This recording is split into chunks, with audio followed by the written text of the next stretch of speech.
refiere a la creación, la U, aum, al mantenimiento, y la M a la destrucción. También están ahí, es que simboliza Brahma, Vishnu y Shiva.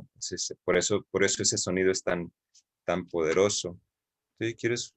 Recuerdo que lo vi en algún verso, pero no me acuerdo cuándo fue. Ah, sí, el texto 17, ¿no? Que después de sentarse de la manera descrita, haz que la mente recuerde las letras trascendentales aum, ¿no? Y regulando el proceso respiratorio, controla la mente de modo tal que no olvides la semilla trascendental, que de cierta manera es como el primer paso y es la meditación, digamos, impersonal. O sea, ahí Shukadeva Goswami no está todavía hablando de la persona, él está hablando como lo más básico, o sea, siéntate, no estás seguro de nada en este mundo, todo es engañoso, no puedes confiar en los sentidos, en los métodos que actualmente, por ejemplo, el método científico, podríamos decir, que confía tanto en los sentidos, en la mente, en la razón mundana. Entonces, siéntate y medita en este pranavahom, en este sonido. Y de esa manera empieza el camino, ¿no? De hecho, este capítulo se llama El primer paso en la comprensión de Dios.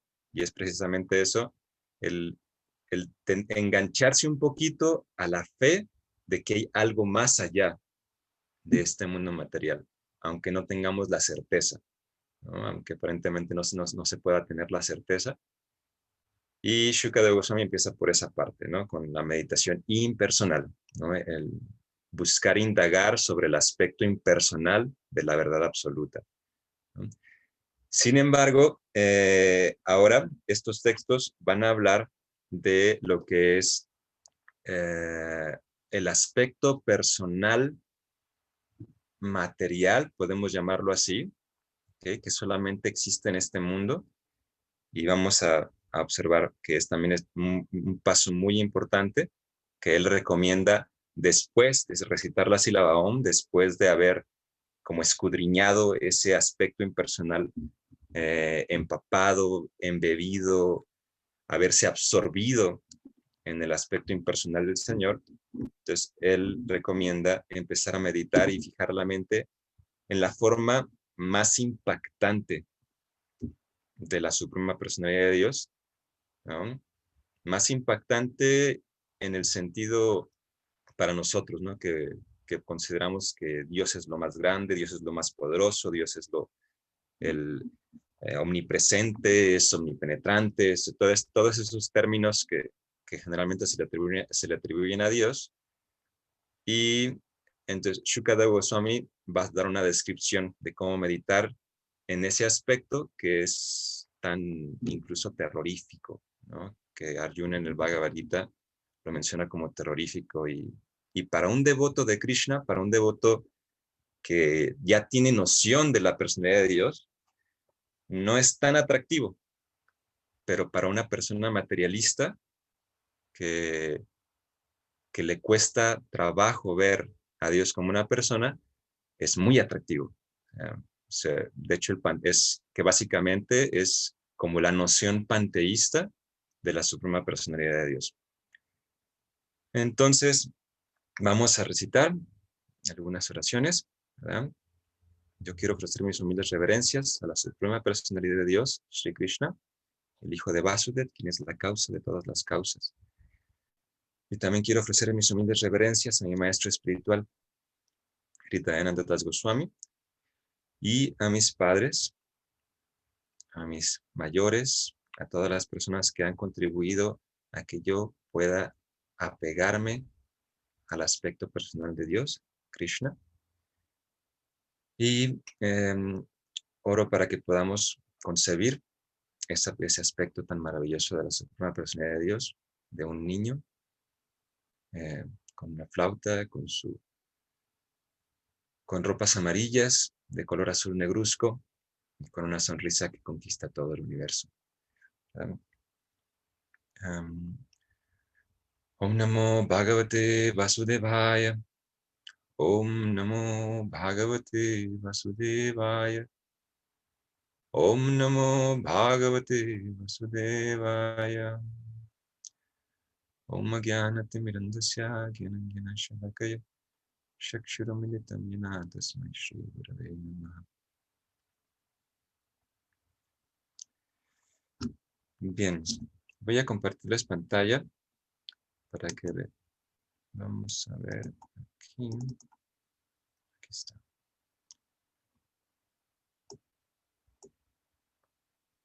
Okay. Bien. ¿Alguien quiere leer los textos? ¿Les gustaría leer de corridos? Es que aquí están ya los 5 textos. Sí, yo puedo leer todos o los que me indiquen. ¿Quieres? Yo creo que los 5, no creo que haya problema. Aquí están todos ya a la vista. Y de todos modos podemos estar regresando y volverlos a ver, leer una y otra vez pero vamos con una primera leída todos juntos. No los veo. ¿No los ves? Veo Ay, nada más la parte de abajo. Yo creo que tienes que desplazar hacia arriba tu pantalla. dame un segundo. Que estaba la parte de abajo. Así. Así Sí. sí. Es 26, ¿verdad? A partir del 26. 25. ¿Quieres el 25. 25? Ok. Empieza por el 24 de una vez. Vamos a irnos un poquito más para atrás. 24 al 30, ¿verdad? De corrido. Va. Ok. Toda esta gigantesca manifestación del mundo material fenoménico es el cuerpo personal de la verdad absoluta, en donde el tiempo material se experimenta en la forma del pasado, el presente y el futuro universal resultante. La gigantesca forma universal de la personalidad de Dios, forma que se encuentra dentro del cuerpo del cascarón universal, el cual está cubierto por 7 elementos materiales, es el objeto de la concepción Virat. Las personas que no han comprendido perfectamente han analizado que los planetas conocidos como Pátala constituyen las plantas de los pies del Señor Universal y los talones y los dedos de los pies son los planetas Rasatala. Los tobillos son los planetas Mahatala y sus canillas constituyen los planetas Talatala. Las rodillas de la forma universal constituyen el sistema planetario denominado Sutala y los 2 muslos son los sistemas planetarios Vitala y Atala. Las caderas son Mahitala y el espacio sideral es la depresión de su ombligo. Por favor, si lo subes un poquito. Gracias. El pecho de la personalidad original de la forma gigantesca es el sistema planetario luminoso. Su cuello constituye los planetas Mahar. Su boca constituye los planetas Llanas. Y su frente es el sistema planetario Tapas. El sistema planetario más elevado de todos, conocido como Satya Loka, es la cabeza de aquel que tiene 1000 cabezas. Sus brazos son los semidioses encabezados por Indra. Las 10 direcciones son sus oídos y el sonido físico es su sentido de la audición. Sus fosas nasales son los 2 Ashvini Kumaras y la fragancia material es su sentido del olfato. Su boca es el ardiente fuego. Las esferas del espacio sideral constituyen las cuencas de sus ojos y el globo ocular es el sol como la capacidad de ver. Sus párpados son tanto el día como la noche y en los movimientos de sus cejas residen Brahma y otras personalidades supremas semejantes. Su paladar es el director del agua, Varuna, y el jugo o la esencia de todo es su lengua. Gracias.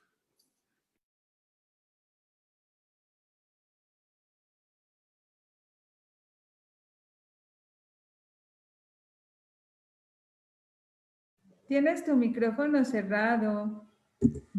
Gracias. Perdón. Ok. Nos quedamos en el 35. Lo demás está también muy bonito, pero vamos a quedarnos ahorita aquí. ¿A alguien le llama la atención un poquito esta meditación? ¿Alguna parte en específico que le cueste trabajo visualizar? ¿O todo? Todo es como que, muchos nombres raros, ¿no? Pienso que nos puede ayudar si vamos al esquema que les he mostrado ya antes. Pero Rivas, perdón, yo leí hasta el 30, ¿no? Hasta el 30. Ah, es que como mostraste el 34 y 35 y dijiste nos quedamos en el 35, por eso me confundí. Sí, no, perdón, el No, confundido fui yo. ah, Lo gracias, siento de gracias. confundirte. Sí, nos quedamos en hasta el 30 y miren, sí están viendo ahorita mi pantalla, ¿verdad? Sí.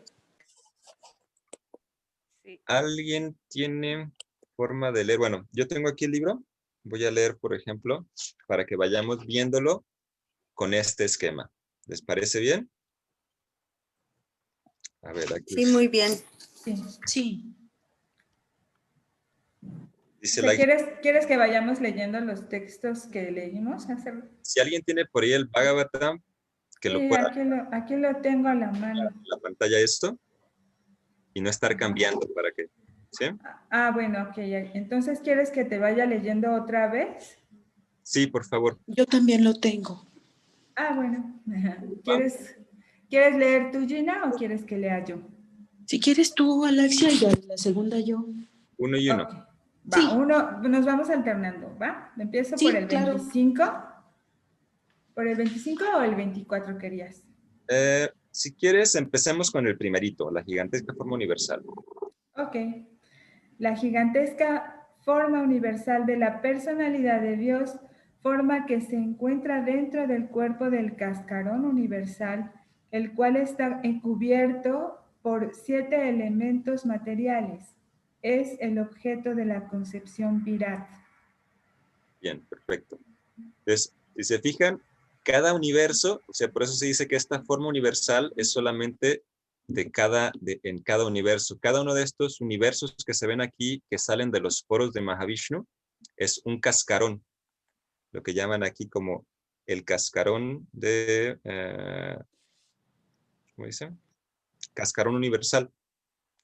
Y dentro de este cascarón, la forma más grande, o sea, la forma que da todo el universo, es esa forma universal. ¿Ok? Y aquí es curioso, es interesante que menciona 7 capas. Prabhupada las menciona, pero yo no había caído en cuenta de que menciona 7, yo había ubicado 8. Entonces es muy interesante, porque Prabhupada menciona 7, que es agua, fuego, aire, cielo, ego, noumeno y naturaleza material. Son los 7 que Prabhupada nos enseña aquí.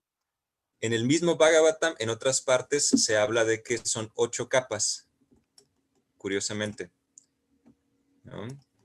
Si se fijan, aquí está tierra, agua, fuego, aire, éter, mente, inteligencia y ego falso. ¿Cuál es ¿Okay? el que no menciona Prabhupada aquí? La cuestión es que Prabhupada no menciona tierra, menciona agua, menciona desde agua, como que ignora el de la tierra. Es precisamente esta numeración, o sea, esta forma de verlo, que dice 7 capas. No menciona tierra, en vez de mente, menciona el ego primero, después dice el noúmeno, que sí concuerda con la inteligencia, y la naturaleza material, que básicamente podría decir que es el falso ego. No, pero el ego sí lo menciona. Podría decir que es la tierra, ¿no? Entonces podríamos decir que naturaleza material pues es la parte más burda, ¿no? Más tangible y que tiene todos los elementos, la tierra, que lo menciona como naturaleza material, pero el único que faltó fue el de tierra precisamente. Los demás sí los menciona, aunque en un orden diferente. Entonces es interesante, porque este también es una descripción que se da dentro del Bhagavatam y se explica que cada uno de estos capas del cascarón universal es más grueso. Cada capa es 10 veces más el diámetro del anterior. Entonces, son cifras como generales, pero es interesante. Entonces, cada uno de estos universos que se ven aquí tienen esas 7, 8 capas. ¿Ok? Y adentro de esta capa, de todo esto, está la forma universal. Y ahora sí vamos a empezar con la descripción. ¿Me ayudas con el 26, Govinda? Gina. Sí. Las personas que lo han comprendido perfectamente han analizado que los planetas conocidos como Pátala constituyen las plantas de los pies del Señor Universal, y los talones y los dedos de los pies son los planetas Rasátala. Los tobillos son los planetas Mahátala y sus canillas constituyen los planetas Tatálata. Eso es, perfecto. Entonces tenemos aquí la parte más baja, los planetas que están más cercanos al océano de la Concepción, o sea que casi están tocando el agua, es los planetas Patala, ¿no? También conocido como Pitriloca o planetas infernales. ¿Okay? Rasatala es lo que son los pies, las plantas de los pies, las rodillas, Mahadala, Tala, y son sus canillas, tobillos, no, mira, Patala plantas, Rasatala sus pies, Mahadala los tobillos y Tala son sus canillas, o sea, arribita de los tobillos. Esta es como la parte, básicamente los pies de Krishna. Los pies de la forma universal, perdón, porque no es Krishna. ¿Sí? Y después seguimos. Govinda, ¿quieres leer otra vez el 27, por favor? Sí. Las rodillas de la forma universal constituyen el sistema planetario denominado Sutala, y los dos muslos son los sistemas planetarios Vitala y Atala. Las caderas son Mahítala y el espacio sideral es la depresión de su ombligo. Bien. Mahitala podría decirse que es donde estamos nosotros, ¿no? Burloka, o el planeta Tierra, ¿verdad? Bueno, de hecho es un poco más abajo todavía. O sea, nosotros estamos más a la altura del Sol, que es lo que vamos a ver en el siguiente verso, ¿no? Alaksha, ¿me puedes ayudar con el 28? Sí, claro. 28. Ay, espérame, es que me salía, estaba viendo el significado del otro. Dice, el pecho de la personalidad original de la forma gigantesca es el sistema planetario luminoso. Su cuello constituye los planetas Mahar, su boca constituye los planetas Yanas y su frente es el sistema planetario Tapas. El sistema planetario más elevado de todos, conocido como Satya Loka, es la cabeza de aquel que tiene 1000 cabezas. Perfecto, gracias. Entonces, bien, lo primero es, a la altura de la Tierra, pues tenemos aquí cerquita el sistema luminoso, el Sol. Se considera que ese es el pecho del Señor. ¿Ok? Estamos más o menos a la altura del pecho. Ya arribita su cuello, se va hasta Mahar. Su cuello se va hasta Maharloka, o sea, el pecho podría llamarse todo lo que es Burloka, Bubarloka y Swargaloka. ¿Ok? O sea, es como el espacio entre el pecho. Pero nos saltamos. Se me olvidó mencionar lo de la depresión de su ombligo, es muy interesante, ¿no? Que las caderas son Mahitala y el espacio sideral en sí es la depresión de su ombligo, ese es el ombligo de Krishna, simplemente el espacio. Imagínense que es el ombligo de Krishna, todo es simplemente el ombligo de Krishna. de la forma universal de Vishnu. ¿Sí?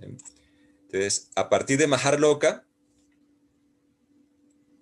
es su cuello, Jana Loka, o el planeta de los sabios. Okay.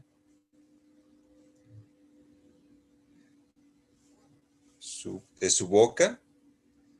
Es interesante que Jana Loka es el planeta, constituye su boca porque es donde están todos los sabios, la gente que todo el tiempo están, se dice que en este planeta las personas todo el tiempo están recitando las glorias de la Suprema Personalidad de Dios, ¿no? Por eso se considera que es su boca, porque siempre están hablando, ¿okay?, las glorias de la Suprema Personalidad de Dios.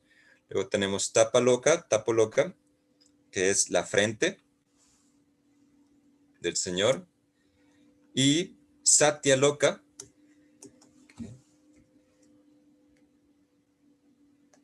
es el planeta más elevado donde está Brahma, pero hay tres planetas aquí. Brahma Loka, el señor Shiva, que es como que está en el monte Kailash, y Kshirodakashayi Vishnu. ¿Okay? Entonces estas tres deidades regentes son las que permanecen. A veces cuando Brahma se duerme, se dice, se pasa un día de Brahma, abajo de este sistema planetario, todo es cubierto por el océano Garba, el océano Garbhodaka. ¿Okay? Y al siguiente día, o sea, toda la noche se destruye, y al siguiente día tiene que Brahma construir otra vez todo lo que se hundió, y tiene que restablecer, darle mantenimiento, pues porque todo quedó cubierto por el agua. Entonces es una destrucción, una aniquilación parcial cada día de Brahma. Es interesante eso.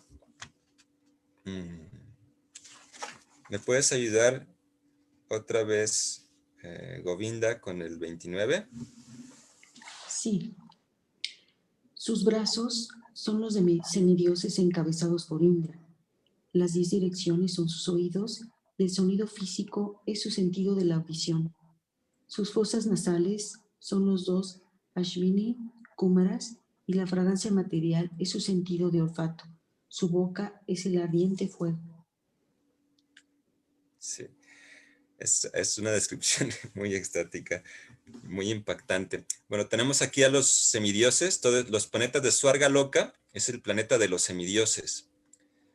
Y hay 33 millones de semidioses.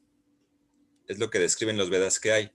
33 posiciones administrativas a nivel cósmico. ¿Okay? Y todos ellos prestan servicio a la Suprema Personalidad de Dios, administrando alguna pequeña parte o alguna parte de las funciones de este universo. Entonces, los semidioses se considera que son los brazos de Krishna, los brazos de esta forma universal. ¿Okay? Las 10 direcciones. ¿Alguien sabe cuáles son las 10 direcciones que mencionan los Vedas? Pues básicamente... Sí, queremos. Sí, adelante. No, que sí que nos digas cuáles son. Gracias. Básicamente es el norte, noroeste, este, suroeste. Ahí son 8, ¿no? Son 8: norte, noroeste, este, sureste, suroeste, oeste, noroeste. Ya son 8, y arriba y abajo. Se consideran las 10 direcciones, ¿no? Entonces, las 10 direcciones son los oídos del Señor Supremo. Y aquí me parece súper interesante esta meditación, si ustedes se absorben a solo tratar de entenderlo, porque obviamente es prácticamente, y es la intención de esta descripción que da Shukadeva Goswami, que sale de la razón, está más allá, ¿no? Porque dice que el sonido físico es su sentido de la audición. O sea, lo que nosotros oímos, o sea, esto que están escuchando, mi voz, o cualquier otro sonido que escuchen, o sea, es el oído de Krishna. ¿Sí? Es el sentido de la audición de Krishna. Entonces, así como a veces pienso cuando he hecho esfuerzos de meditar, de tratar de entender, pues uno hace el esfuerzo, pero me recuerda algunas de esas meditaciones zen. De hecho, hasta de aquí surgirían esas meditaciones de la tradición, si bien recuerdo, Rinzai, Zen, que se divide en dos. El budismo Zen se divide en Soto y Rinzai. La tradición Rinzai tiene mucho un tipo de meditación, no recuerdo ahorita el término precisamente, pero básicamente te hacen una pregunta, así como, por ejemplo, ¿cuál es el sonido de una sola mano aplaudiendo? ¿No? O sea, y tienes que sentarte a meditar y lograr dilucidar cuál es el sonido y encontrar el sonido de una sola mano aplaudiendo. Entonces, así como que, se te tuerce el cerebro un poquito. Luego están sus fosas nasales, son los dos Ashwini Kumaras, básicamente son dos semidioses que aparecen en los pasatiempos de Krishna también, curiosamente. Si algún día recuerdan el pasatiempo de Damodar, cuando Damodar lo amarran al mortero de madera y él arrastrando el mortero de madera tumba dos árboles, y en esos árboles estaban viviendo básicamente dos semidioses que eran los dos Ashwini Kumaras, que habían cometido una ofensa a Narada Muni y habían recibido una maldición, bendición, ¿no? O sea, porque bueno, sí vivieron como árboles mucho tiempo, pero al final de eso recibieron audiencia directa con la suprema personalidad de Dios. Entonces así como que me maldigan, por favor. Hacer árbol por lo que quieran, pero si al final voy a ver a Krishna personalmente, una de esas maldiciones, por favor, me caería bien. Pero bueno, esos son los dos Ashwini Kumaras, que son las fosas nasales por donde respira la forma universal. Y la fragancia material es su sentido del olfato. O sea, todo lo que nosotros olemos, cualquier aroma que tú huelas, es el sentido del olfato de la forma universal del Señor Supremo. ¿Okay? O sea, es un poquito difícil como ubicarlo, pero es muy, muy extático simplemente hacer el esfuerzo. Y por último, su boca es el ardiente fuego, que eso me recuerda a lo que dice Arjuna. De hecho, Prabhupada lo menciona en el significado, estoy seguro, que Arjuna en el Bhagavad Gita, él le dice en el capítulo 11 que se muestra la forma universal. Él le dice, estoy viendo que tú consumes todo con tu boca y tu boca es como un fuego ardiente, ¿no? Que consume todo. Entonces, la boca, y es interesante también la tradición de yagya, la tradición védica de hacer sacrificios, y siempre se considera, se prende el fuego, y en el fuego se llama a esa forma universal, ¿okay? Para ofrecerle, brindarle ofrendas, oblaciones de ghee y otras cosas, ¿no? Y granos. Es por eso se considera, el fuego es tan importante, porque se considera la boca de la suprema personalidad de Dios. Bien, vamos con el último. ¿Alguien me puede ayudar con el texto 30? Sí. La esfera del espacio sideral constituye las cuencas de sus ojos y el globo ocular es el sol, como la capacidad de ver. Sus párpados son tanto el día como la noche y los movimientos de sus cejas residen Brahma y otras personalidades supremas semejantes. Su paladar es el director del agua, Varuna, y el jugo o la esencia de todo es su lengua. Wow. Ay, sí. Wow. Bien. Pues no hay mucho que decir aquí. O más bien hay demasiado. No sé.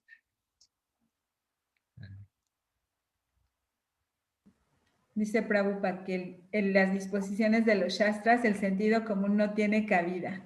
O sea, Es que pensamos que es sentido común, pero no hay sentido común aquí. Es que El sentido común siempre es imperfecto. aunque estamos hablando solamente de lo que hay aquí en este universo, o sea, no estamos hablando nada más allá, solamente la concepción de Dios aquí, en este universo. Porque tampoco es Brahma, que es el arquitecto del universo, o Shiva, o Vishnu, sino la forma universal.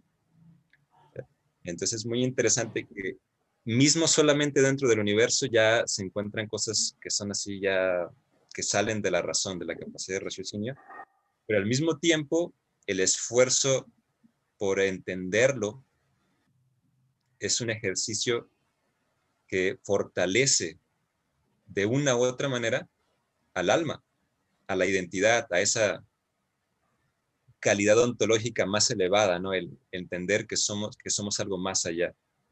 Pero y entender que Krishna no es algo impersonal, sino darle una forma, aunque sea, como podría decirse,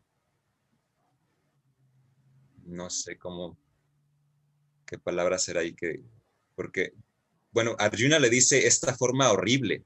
De hecho, en el Bhagavad Gita, Arjuna, que conoce a Krishna personalmente, dice, ya quita esta forma horrible, ¿no? O sea, ya no quiero, ya, por favor, ¿no? O sea, quiero verte en tu forma de dos manos, como yo estoy acostumbrado a verte, ¿no? Y ese es el devoto.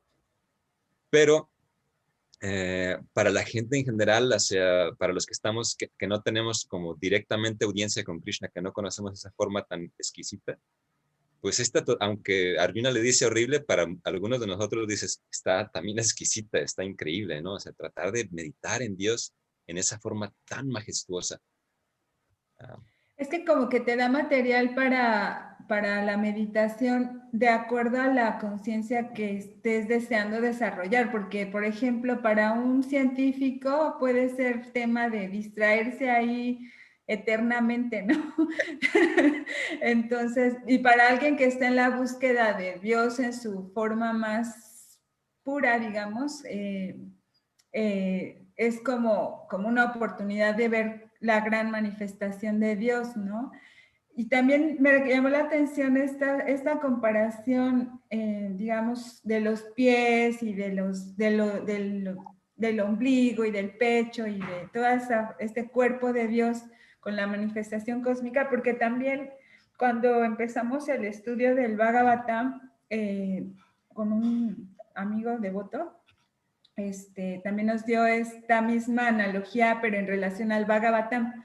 Por ejemplo, que los capítulos 1 y 2 los cantos 1 y 2 son los pies del loto de Krishna. Ahorita nosotros estamos estudiando, llevamos estudiado el 1 y estamos empezando el 2 y apenas estamos viendo los pies del loto de Krishna. Después de los cantos 3 al 9, dice que se elevan a su cara de loto. O sea, ya empezamos a ver la cara a través de las encarnaciones, a través del descubrimiento de quién es Krishna, ¿no? Y a partir del 10 al 12, dice que el 10 es su cara sonriente y el 11 y 12 son la corona de su cabeza, que ya son todos los pasatiempos de Krishna, ¿no? El epílogo y los pasatiempos de Krishna. Es muy interesante porque puedes pasar de una forma material a una forma espiritual, ¿no? Dependiendo la concepción en la que te quieras enfocar, ¿no? Claro. Sí, realmente creo que es solo leerlo y volverlo a leer cada una de estas frases, cada descripción, o sea, de que dicen, por ejemplo, sus párpados son tanto el día como la noche. O sea, cuando él parpadea es el día y la noche. Simplemente son los párpados de la forma universal, ¿no? O sus cejas residen, en sus cejas reside el Brahma y otras personalidades supremas semejantes. O sea que muy interesante también esta analogía porque generalmente las cejas son muy expresivas, ¿no? O sea, cuando estamos con una persona sin hablar, cuando hay conexión, cuando hay una conexión íntima o incluso no, o sea, por ejemplo, cuando un rey mueve una ceja, sus sirvientes ya saben qué quiere, ¿no? Así como casi, corten en la cabeza a este, ¿no? Mueve una ceja así, es casi, corten en la cabeza a este, ¿no? Sáquenlo de aquí, ¿no? Entonces, de esa misma manera, estos seres poderosos como Brahma, Shiva, ¿no? Básicamente, o sea, son ese movimiento de la ceja, de la forma universal, que con un pequeño movimiento de ceja ya dijo todo, ya dijo qué se va a hacer, qué va a pasar, ¿no? Y ellos ejecutan. Entonces, también es muy, muy atractivo, como menciona Prabhupada en sus significados, para las personas que están buscando como eso, el símbolo de poder más grande, ¿no? Dentro del universo. O sea, concebible, más o menos concebible por la mente. Es ver el universo como una persona que está caminando, ¿no? Que También está... es que nos da millones de oportunidades de reflexionar en su presencia, porque, por ejemplo, en el capítulo, en el Bhagavad Gita también en la parte, creo que el capítulo 10, donde habla de Vibhuti Yoga, ¿no? Que es esa forma de conexión con Krishna a través de la naturaleza material. O sea, tú puedes pensar que él es el sabor del agua y siempre que tomas agua pensar, ahí está Krishna, ¿no? O pensar que él es, no sé, de los mares, el océano, ¿no? O sea, siempre meditar en que Krishna está presente en cada molécula, en cada átomo, en cada respiración. Sí, como el Bhagavad Gita nos lleva desde una concepción impersonal, o sea, porque sí es necesaria a veces la concepción impersonal, comenzar por ahí, de alguna manera. Bueno, no necesaria, pero puede ser práctica, es efectiva, ¿no? Y después, por ejemplo, esa que mencionas, el capítulo 10, que ya es un panteísmo, pero todavía impersonal, ¿no? O sea, sí, Dios es el sabor del agua, Dios es esto, Dios es la luz, Dios es amor, Dios es la naturaleza, Dios es, pero todavía no le das una forma personal. Pero aquí ya el Bhagavatam incentiva a crear una personalidad de todo eso, o sea, cómo realmente poder ver. Hay otras descripciones similares, mismo que vamos a ir viendo, o que en el capítulo 1 hubo también algunas, donde por ejemplo también se mencionaba que, los árboles son los bellos de la personalidad universal, ¿no? Que las montañas son sus huesos, ¿no? Sí, Entonces, La Luz del Bhagavata está, por si quieren leerlo, en el mismo Veda Base lo pueden encontrar, La Luz del Bhagavata. Del Bhagavata. Dice, la llegada de las nubes acompañada de truenos y destellos de relámpago por todo el cielo proporciona una imagen de vivificante esperanza. Cubierto por nubes azul oscuro, el cielo aparece vestido artificialmente. Los truenos y relámpagos dentro de las nubes son signos de esperanza para la nueva forma de vida. Y así se va con varios textos, analogías. Es muy interesante y muy bonito porque es como poético, ¿no? Es como un poema. sería bueno que sigue, léete un par de esos también. Dice, el calor abrasador del sol evapora agua de los mares, ríos, lagos y estanques, y en todas partes hay poca agua. La gente siente sed y mira al cielo buscando lluvia, pero sin esperanzas. Sin embargo, justo en el momento oportuno comienzan a caer lluvias torrenciales por todas partes, aún sobre las piedras duras y la tierra húmeda. Dice, atraídas por la electricidad en todo el cielo e impelidas por vientos poderosos, las nubes cubren gradualmente la superficie de la tierra para satisfacer a la gente necesitada, dándoles agua, que es la sustancia de sus vidas. Las nubes derraman lluvia sobre el hombre como la misericordia del Señor, quien siempre es bondadoso con el ser viviente necesitado. Qué hermoso. Sí, así va llevando, es todo un relato. Pues. Sí, sí, recomiendo mucho ese libro, es muy hermoso. Sí. Ahí es muy, bueno, dice Luke que es muy interesante que estos sean analogías para mostrar la magnificencia, las formas metafóricas estas.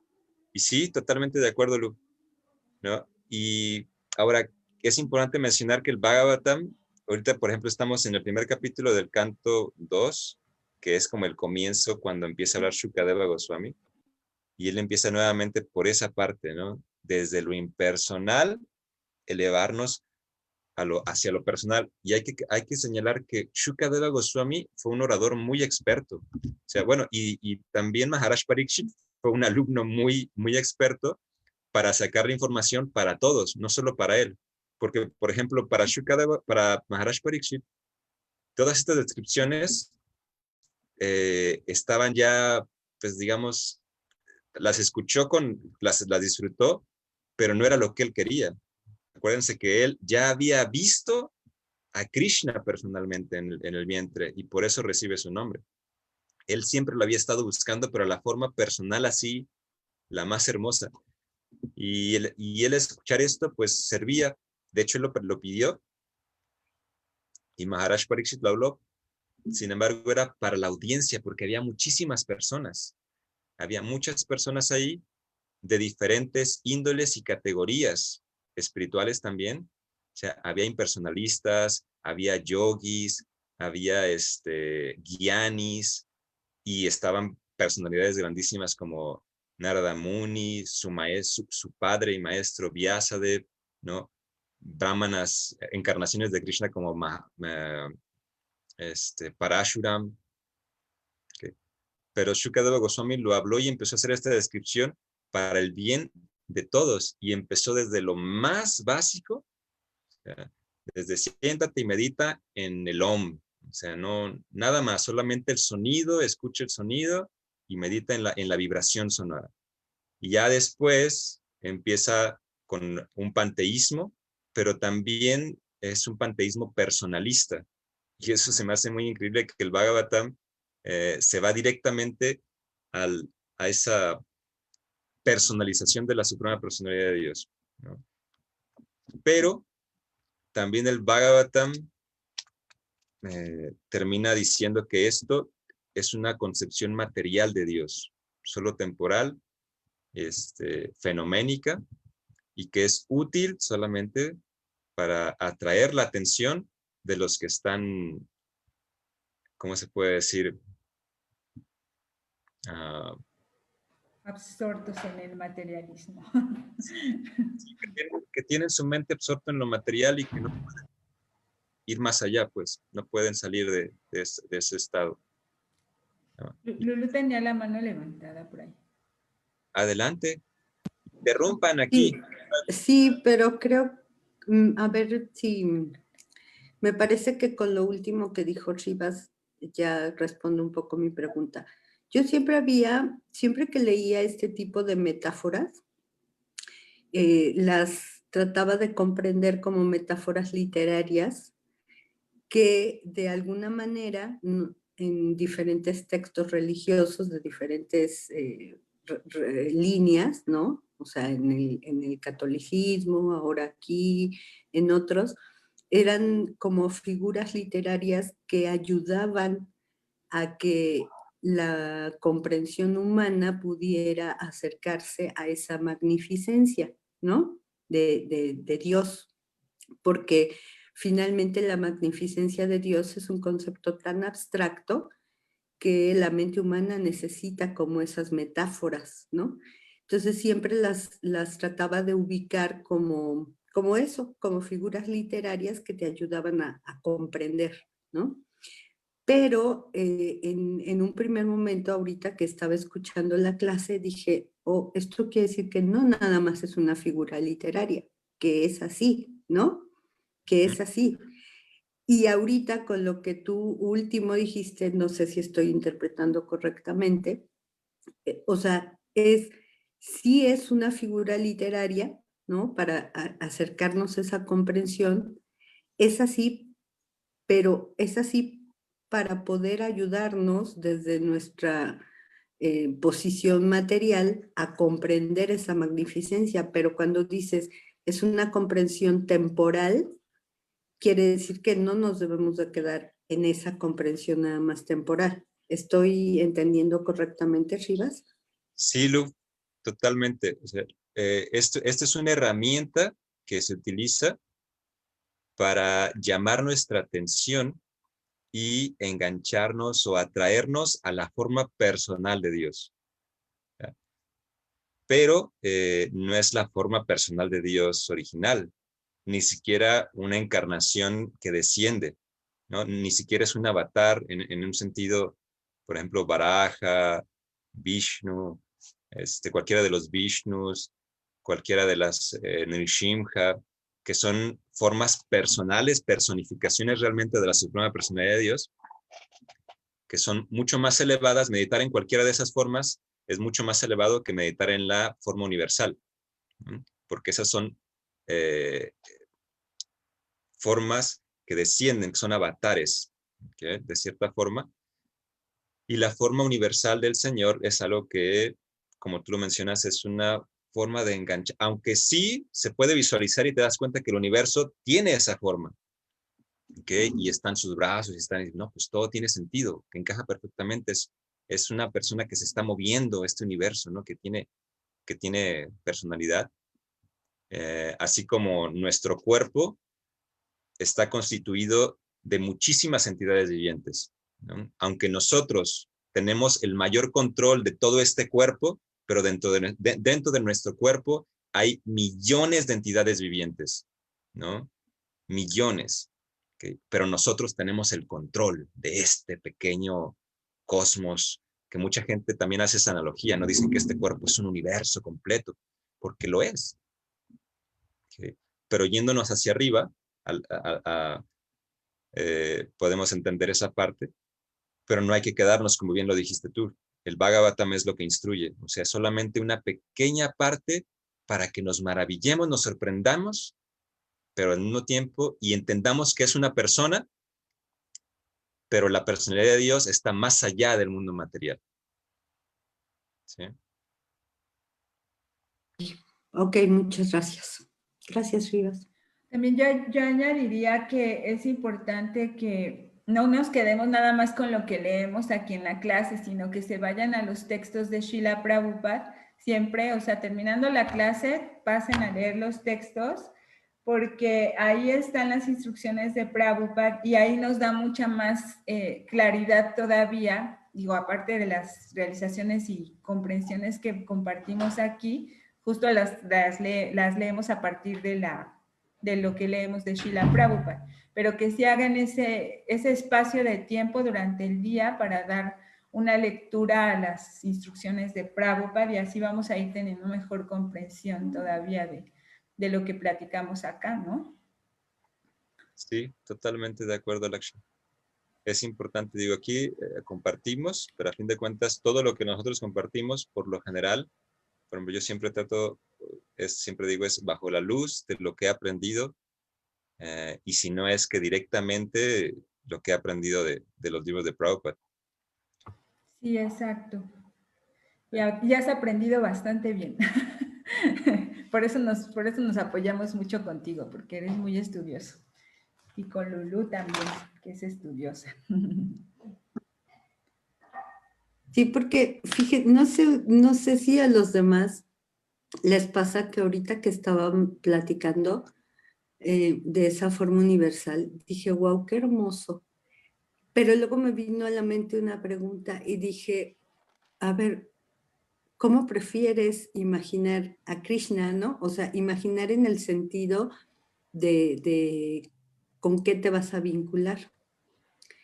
Y dije, a mí me gusta mucho tenerlo en la mente como esas imágenes que tenemos de él, ¿no? Ese hombre siempre joven, fuerte, dulce, con su sonrisa, su brillo, todo lo que transmite, ¿no? Entonces me acordé justo de eso de que Arjuna le decía, oh, yo prefiero verte en tu forma personal, ¿no? Como te conozco.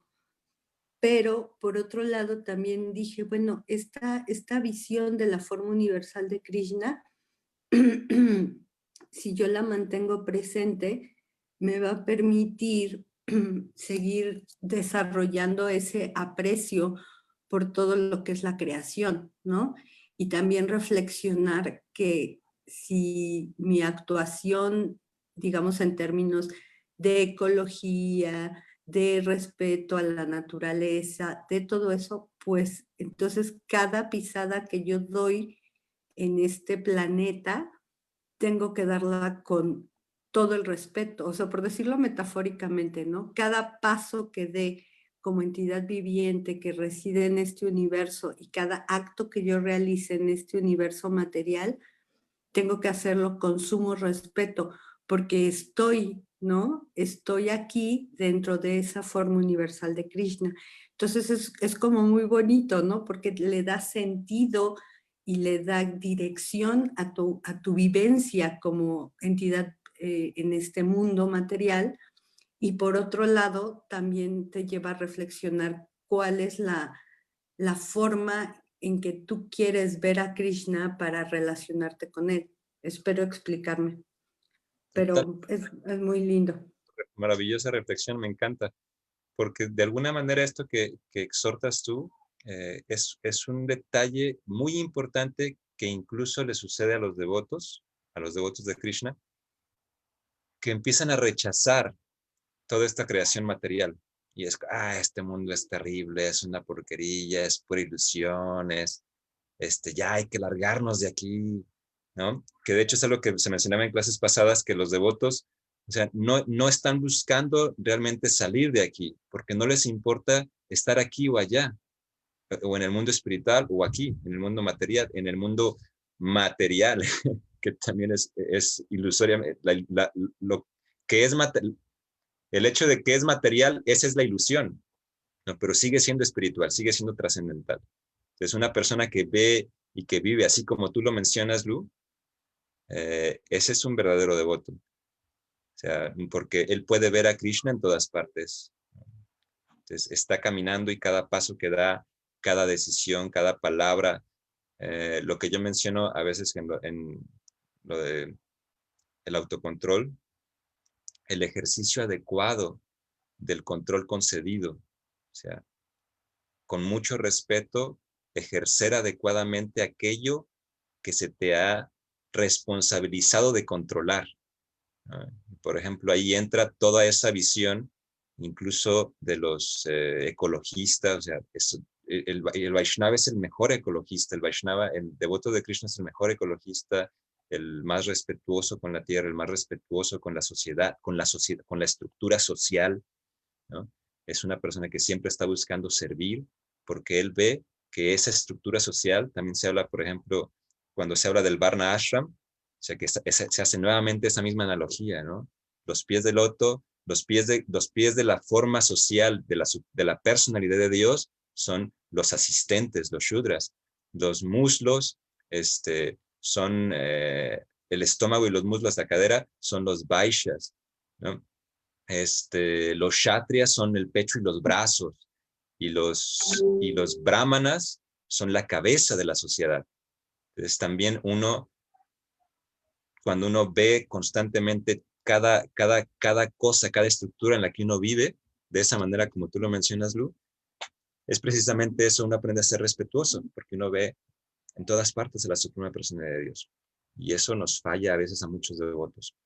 Cuando nos cantamos, nos frustramos y pensamos que esto es terrible, ya me quiero ir, está horrible este mundo, tanto sufrimiento, tanta miseria, tanto esto.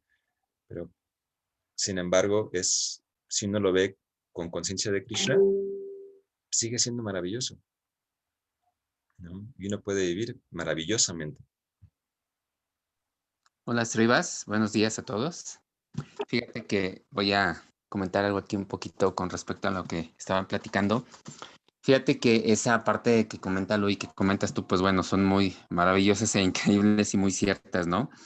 Y a veces se nos olvida que mismo la vida que estamos viviendo en estos momentos aquí, en este plano, entre comillas, material, pues es parte de nuestro mismo proceso que es importante que porque hay una enseñanza en todo esto y hay también una parte kármica que vamos o debemos cumplir en este proceso para ir evolucionando e ir entendiendo o despertando esta conciencia por Krishna, ¿no? Y cuanto más uno reniegue de esta situación en la que está y de este mismo planeta, pues creo que menos comprendemos este proceso que requerimos vivir, ¿no? Para expandir esta conciencia, para entender a veces que, porque la solución más fácil es, no, yo ya, este mundo material es horrible y me quiero salir de él. Entonces no estás tal vez entendiendo el concepto de desarrollar amor a Krishna para ir a Krishna por amor a Krishna, sino por simplemente las ganas de salirte ya de toda esta situación en la que nosotros mismos nos metimos, ¿no? Y por eso al final del día estamos en este plano. Entonces, ¿qué sería entonces este proceso evolutivo, ¿no? Si finalmente dijera uno, yo ya aquí termino, ya me voy con Krishna, ¿no? ¿Dónde estaría todo lo que debemos de aprender en este proceso y en este camino para llegar justamente a estar en esta convivencia más cercana, íntima y amorosa, dependiendo cuál sea la forma de relacionarnos con él que queremos, ¿no? Y cómo lo vemos. No sé si medio me expliqué, me di a entender. Claro, claro, Arjun. Ananta, Arjun Ananta. Sí, es que mi hijo aquí le puso su cuenta y bueno, siempre se me ha olvidado cambiarla, pero soy yo. Muchas gracias, Ananta. Totalmente de acuerdo. Sí, yo te capto, bueno, por lo menos yo te capto muy bien. Muchas gracias. Y esto último nos refiere a lo que vimos en el texto, en el capítulo 19 del anterior. Sí, exacto. Donde Ananda Brindavan nos decía, hay que reconocernos y yo agregaba posicionarnos como trascendentalistas, ¿no? Porque en el momento en que alineamos nuestra comprensión, nuestra mente, nuestro actuar y nuestro sentir desde esta verdad y nos alineamos a eso, vamos a poder poder hacer lo que lo que decía Arjuna, ¿no? Entonces, es hermoso. Muchas gracias. Muchas gracias por esto. Muchas gracias. Muchas gracias a todos. Vamos a terminar. Vamos a ir terminando por aquí para continuar mañana, ¿no? Los invito a meditar en esta forma universal, como también nos invitó Lu, que seamos cuidadosos, cada paso, cada palabra, hacerlo como una ofrenda para Krishna. Y como dice, de hecho recordé para finalizar el Bhagavad Gita,